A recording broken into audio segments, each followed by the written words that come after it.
السلام عليكم ورحمة الله تعالى وبركاته. مرحبا بكم في عالم أمور والطبخ والأشغال اليدوية. مرحبا بكم معايا من جديد، فيديو جديد، وصفة جديدة إن شاء الله تنال الإعجاب ديالكم. الوصفة ديال اليوم هي كوكيز ديال المقلة، كوكيز بحجم عائلي وسهل اقتصادي وكيوجد في رمشة عين. ما كيحتاج وقت طويل وكيجي بنين صدقوني. كنا درناه انا والبنات في واحد اللايف، ماشي هذا، واحد اخر غير كنت ما صورتوش، هو اللي غادي نحط لكم الصوره ديالو في هي الرئيسيه غادي تبان لكم.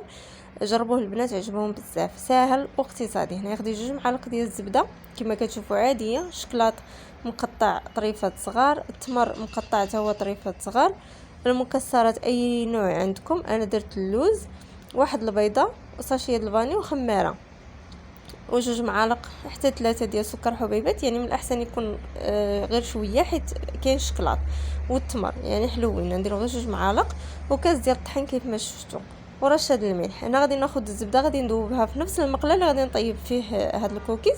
يمكن لكم تستعملوا مقيله بحجم اصغر، لكم الاختيار. زيت السكر كيف ما شفتوا، شويه ديال المليحه وواحد البيضه، وغادي نخلط كلشي مزيان غير بسباتول. يعني ما استعملت انا لا فوي لا والو، غير بسباتول. وزدت كيما شفتوا التمر شكلاط والمكسرات وخلطت مزيان، وزدت خماره. انا ولدي كيعاونني. الا لاحظتوا الفيديو راه مصور في الشتاء وعنده الفيديو يمكن شي عام ونص ولا عامين، ما عقلتش بالضبط شحال، ولكن فايت العام. عاد كتاب نشاركو معكم. زدت الدقيق، غادي نزيد بالتدريج الدقيق، كاس ديال الدقيق على حسب، يقدر يدخل كامل يقدر لا، على حسب الدقيق واش كيشرب ولا ما كيشربش. هنا غادي نزيد شويه، يعني انا كملت كاس كله، وغادي نخلط مزيان بسباتول. ومن بعد غادي ندهن يديا بشويه ديال الزيت، وغادي نحاول نحيد هذيك العجينه اللي سقط في سباتولا، وغادي نقرصها في نفس المقله. يعني ما دهنت المقله ما والو. الا كانت المقله كتلصق يمكن لكم تحيدوا هذه العجينه وديروها في شي مقيله واحده اخرى اللي ما كتلصقش. هنا درتها الطيب، ومن بعد شفت هذيك الغطايه صغيره وانا ندير المقله ثقيله. يعني ما ديروش على المنظر، يعني غير مقله ثقيله ديال الرغايف داكشي باش على شكلها كحل هكاك.